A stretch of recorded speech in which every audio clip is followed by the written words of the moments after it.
Whether you're climbing a mountain or becoming a lawyer, every person in the world wants to have a sense of purpose. Why am I here? Why am I doing this? We're going to talk about that today from a biblical perspective. Stay with me. I'll be right back. Finding and knowing God is a faith walk. The Bible says that without faith, it is impossible to please God. Our hope lies in the coming Messiah, who will establish God's peaceful kingdom on earth. This is Faith Walk with Ron Susek. Dr. Ron is an evangelist committed to encourage and equip your faith walk as we pass through these turbulent end-time days, awaiting that soon-coming kingdom. Here again is Ron Susek. It is so good to be with you today. I really thank you for being part of our Faith Walk family. And I hope that you are standing with us in prayer. We need you to pray. And I hope that you'll stand with us financially, even if it's a small amount each month. That would mean so much. Please go into faithwalk.org and hit donate and help us. I have so much to share with you today. I don't have time to explain what's happening. But through this telecast, by the grace of God, we are able to enter the camp of the enemy in some very dangerous countries. And we are getting letters back from people who are thriving biblically and spiritually and encouraged and helped by the program. So you are investing into lives around the world. So stand with me and help me and go into faithwalk.org and donate something today and help us. All right. Now, today, I want to begin with the fact that the vision, and I want to read this because I want to get it exactly right. The vision of God for your life is beyond your natural capabilities. Think about that. The vision of God for your life goes beyond your natural capabilities. If you can do it, so big deal, go ahead and do it. But God will do things through you that you cannot do by your natural capabilities. They're beyond you. Apart from faith, dependence, and obedience, you will never see it fulfilled. If you seek and obey God, you will see His hand accomplish the impossible through you. Now, why I'm so excited about today's program is because I'm going to be sharing with you biblically how to have that happen in your life. And it's all biblical. We're going to go back to a very simple teaching of Jesus in John chapter 15. And then when we're done with that, we're going to go all the way back into the Psalms and see how David did this very thing. And I'm doing this because I'm really striving to apply this to my life, and I hope I can encourage you to apply this to your life so that you can fulfill the greatest fulfillment of God's purpose in your life. And think about this. Your age doesn't matter. Your academic level doesn't matter. Your health doesn't matter. Nothing matters because God can do the impossible in impossible situations. So I want you to be encouraged by this message. Here's what Jesus said in John chapter 15. John chapter 15, you know the story, I suppose you do, about the vine and the branch, but I want to go through this with you because it is so key. Jesus said, I am the true vine, and my Father is the vine dresser. Every branch in me that does not bear fruit, He takes away, and every branch that does bear fruit in me, or He prunes, in it, that it may bear more fruit. You wonder why God chastens those whom He loves? He's pruning you, so that you may be productive, because as He prunes you, you are being equipped for Him to work through you more fully. Verse 3, already you are clean because of the word that I have spoken to you. Abide in me, here's your key, and I abide in you. As the branch cannot bear fruit of itself unless it abides in the vine, neither can you unless you abide in me. And by the way, later he tells you what that abiding is. Keep my commandments, obey my commandments, love one another. That's abiding in Jesus Christ. I am the vine, you are the branches. Whoever abides in me and I in him, he it is that bears much fruit, for apart from me, you can do nothing. Now remember that in a couple of chapters earlier, he said, I can do nothing without my Father. Now he's saying, without me, you can do nothing. Verse 6, if anyone does not abide in me, he is thrown away like a branch and withers, and the branches are gathered, thrown into the fire and burned. A lot of wasted lives are on the ash pile of history. Oh, they may have been big names. They may have slaughtered armies. They might have done this and that, but they've done nothing that's of eternal value. Verse 7, if you abide in me and my words abide in you, ask what you wish, and it will be done for you. Think about that. Think about that. Think about that. If you abide in me and my words abide in you, ask what you will, and it will be done for you. Those are the kinds of mighty praying people we need in the world today. Praying for our nations, praying for our leaders, praying for God to move upon Jerusalem and bring his peace there, which will be the coming of the Messiah. Verse 8, by this my Father is glorified, that you bear much fruit and so prove to be my disciples. Did you get that phrase? You're not producing fruit to glorify yourself. You're producing it that God may be glorified. As the world watches what God is doing in you and through you, God is glorified. For example, the man born blind. He was not born blind in order to glorify Jesus. Jesus said he was born blind to glorify my Father. Now, I know Jesus and the Father are one, and yes, Jesus was glorified, but understand what I'm saying. You and I are alive, and Jesus taught this over and over again to glorify God. And it's as you bear much fruit by the power of God that you glorify God. Now, let me explain this a little bit. A branch cannot produce fruit, but a branch can be cleaned so that the fruit bearer from the vine, God, is able to move through you to accomplish what only God can do. Making sense now? I drive through orchards around our area, and I'm always fascinated by watching them prune. And then if a tree is not being productive, it's cut down and burned. But interestingly enough, as I look at all this fruit hanging on the tree, apples, peaches, all of this fruit, none of it is produced by the vines it's hanging on.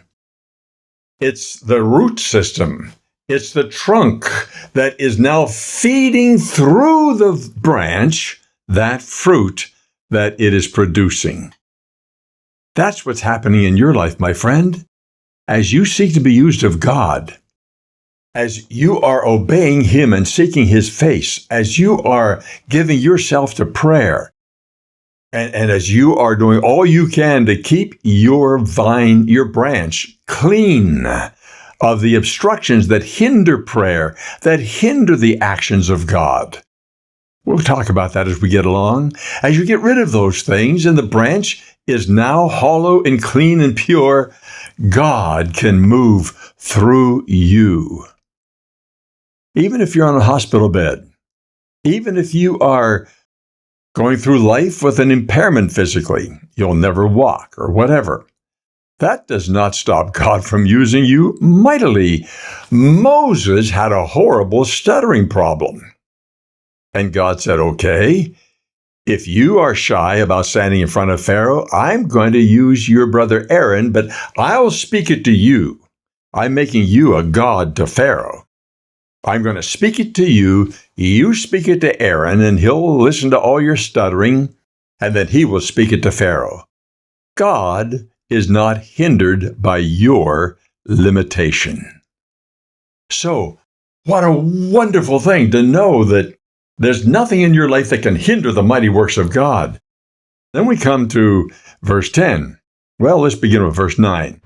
As the Father has loved me, so have I loved you. Abide in my love. If you keep my commandments, you will abide in my love, just as I have kept my Father's commandments and abide in his love.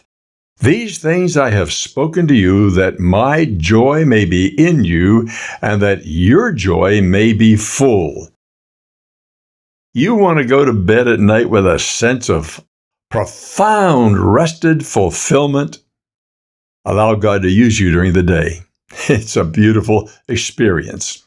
You're abiding in Christ. Verse 12, this is my commandment, that you love one another as I have loved you. Greater love has no one than this, that someone lay down his life for his friends.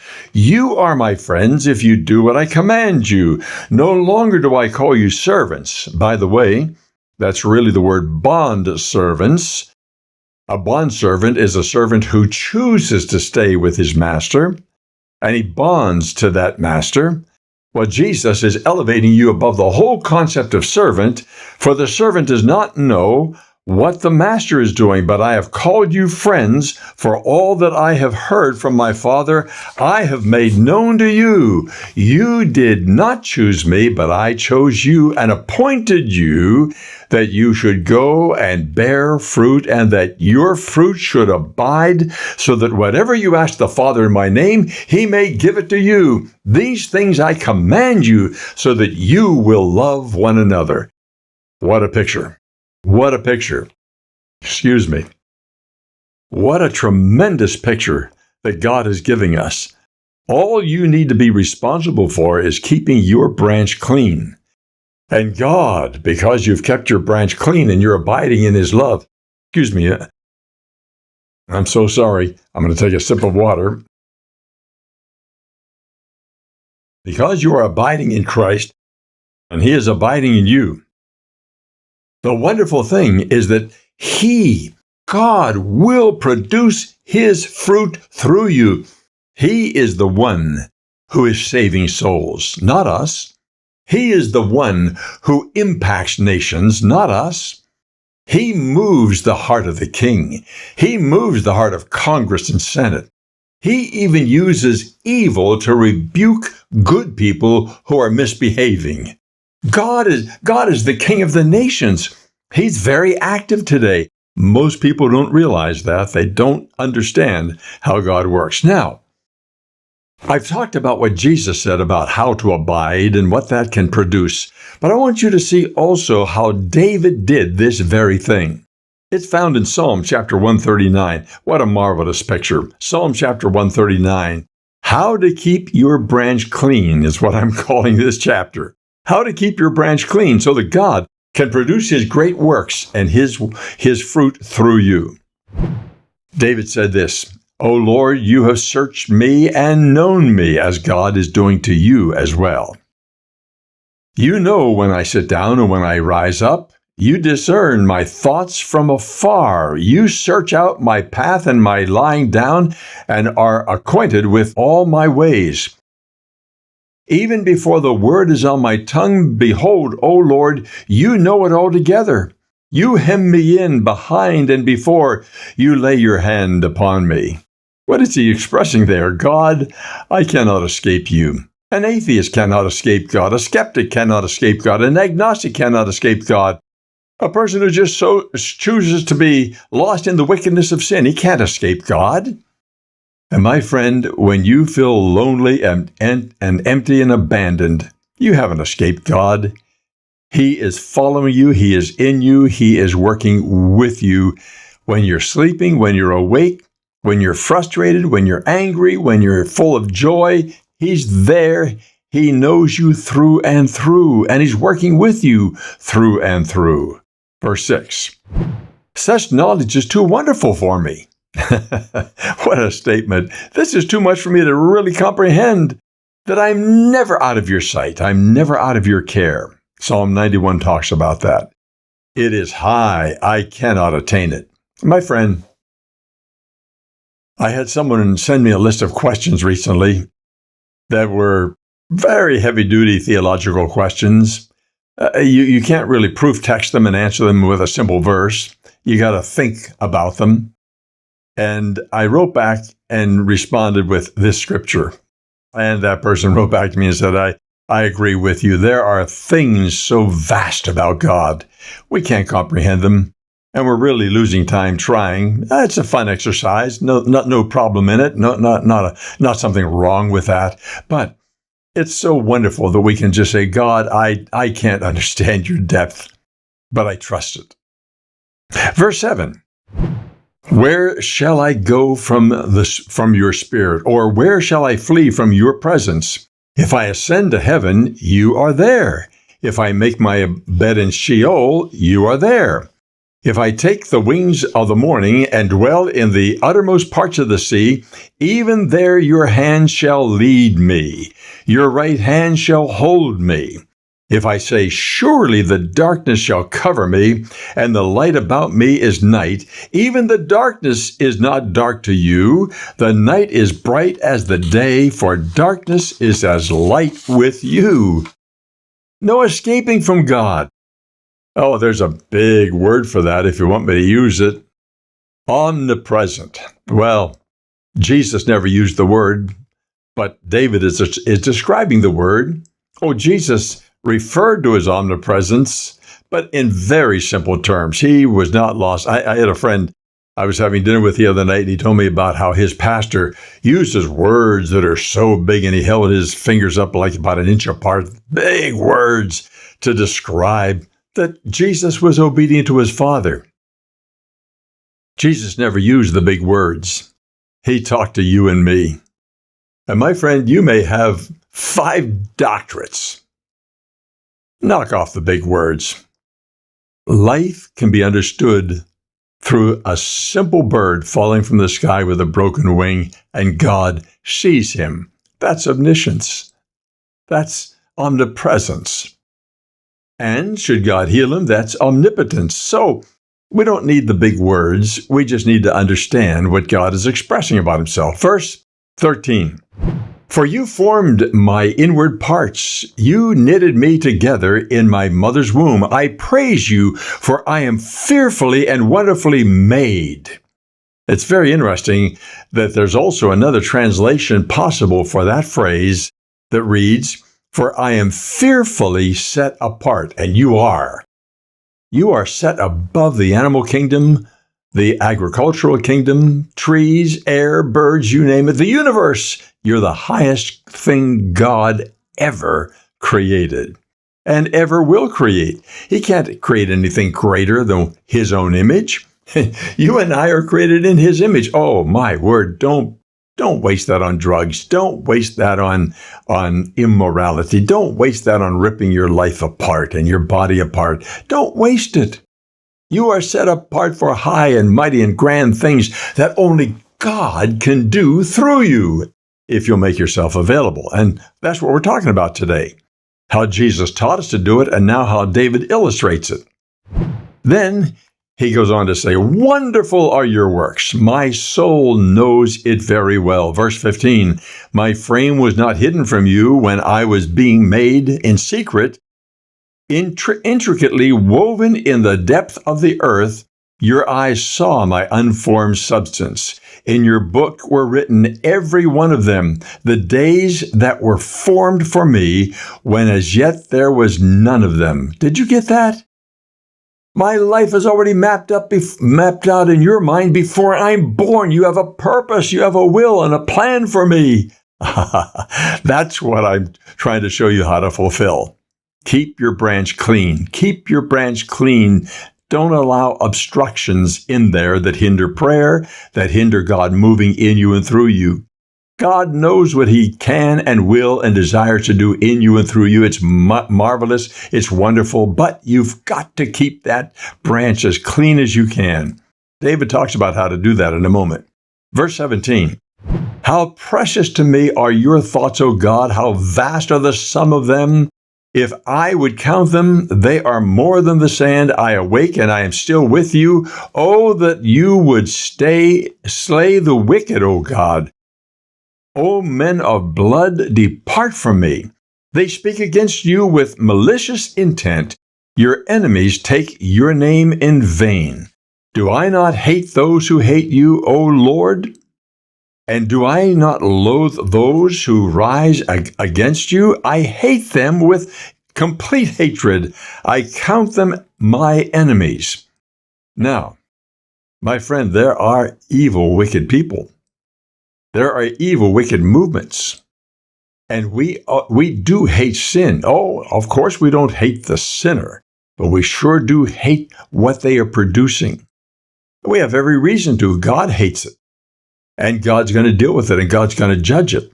But here's what's marvelous. David is setting up a contrast here. He's describing the ugliness of sin and those committed to sin. Then he says, rather than saying, but I'm perfect, I'm righteous. No, he goes on to say, search me, O God, and know my heart. Try me and know my thoughts. By the way, that word thoughts can also be interpreted cares. Know my cares. Know what's going on inside of me. And see if there be any grievous way in me, and lead me in the way that's everlasting. What an incredible prayer. The only thing I don't like about that prayer is that when I pray, search me, O God, he keeps finding things. But that's how David did it. That's how he fulfilled what Jesus said in John 15. You see, truth is not for one generation or the New Testament or the Old. It's scattered across the Bible. David said, the only way I can keep my branch clean is for you to search me, because if I become introspective, that's morbid. God, you search me, and God will reveal those things that you and I need to confess, repent of, and let his Spirit cleanse the branch so that now he can work through you.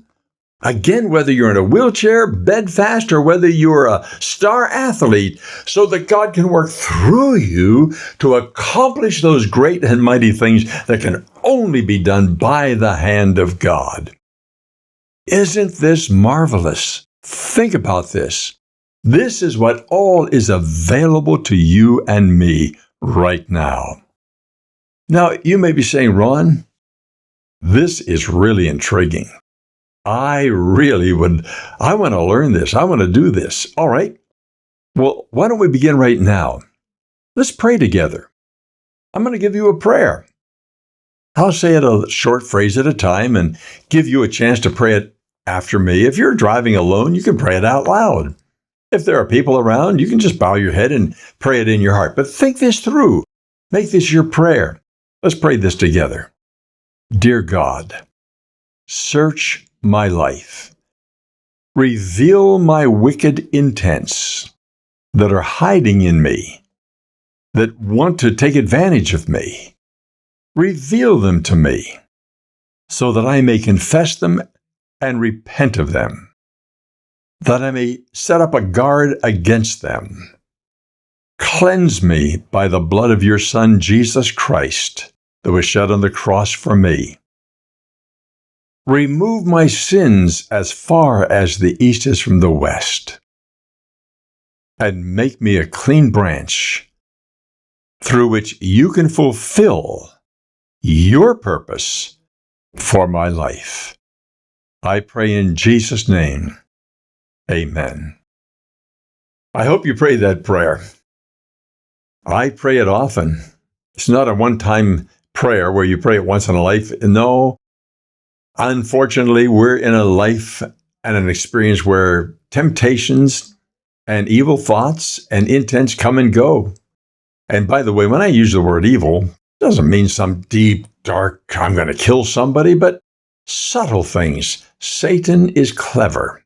Our flesh is in agreement with Satan. So what he whispers makes sense to our flesh, and before long, we are hooked with something inside that blocks the branch. So God reveals that. We confess it. We repent of it. We now can guard against it because we have it identified. And now God can move more freely in you and through you. Are you getting the picture of how this works? One last simple illustration. My wife loves flowers around our home, and we have a lady on our staff who plants new flowers almost every spring and cleans it up in the fall. It's just a marvelous, marvelous friend to us. And we have to water it. We get 90-degree days around here in the summer, here in Pennsylvania. Well, if the hose has blockage, you're not going to get the water through. That's obvious. Get rid of the blockage, you water the plants. Get rid of the blockage in the branch of our heart and mind, and God will flow through you as freely as water, as He is now watering you, and you become living water flowing through you to others. Are you getting the picture? I hope so, and I trust so. My friend, we are so encouraged because we've learned that this telecast is penetrating the camp of the enemy. Because we are now global, I'm told that anywhere in the world you can tap into the program, either by going into faithwalk.org or going into YouTube. People can tap into this program, and we're now getting messages from dark places in the world where Satan seems to have the throne, of people telling us what the telecast is meaning to them, bringing hope and encouragement in desperate situations. My friend, we want to keep talking to them and encouraging them, and to you to encourage you. And to do that, I really do need your help. I hope that you'll go to faithwalk.org and hit the donate button and give what you can. Oh, my friend, I want you to know that in asking you to support us, I'm asking you to help us bring the bread of life to millions of people around the world. If you're in Canada or in the United States, we're actually able to give you a tax deduction for your gift. So I hope that you will decide to stand with us today. And by the way, I hope that you will get a copy of my book, Silent Night, Holy War. Go into the website, faithwalk.org, or go into seacministries.org and order a copy of Silent Night, Holy War. It's a story told of Christmas that I'd never heard before, and God inspired me to write it a few years ago. And we've had so many people express appreciation. I have one minister friend who wrote to me and he said, "Ron, I read that book aloud to my wife every Christmas." And I'm telling you right now that it probably is a book that you would enjoy reading to your family every Christmas. Get copies for your grandchildren, children. Well, my friend, it's been wonderful to be with you today. And I'm looking forward to the next time we are together. And I wish you God's blessing. And I want you to know that you're in my thoughts and prayers constantly.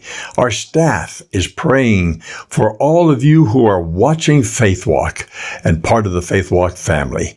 God bless you, and always remember the name Emmanuel. It means God is with you.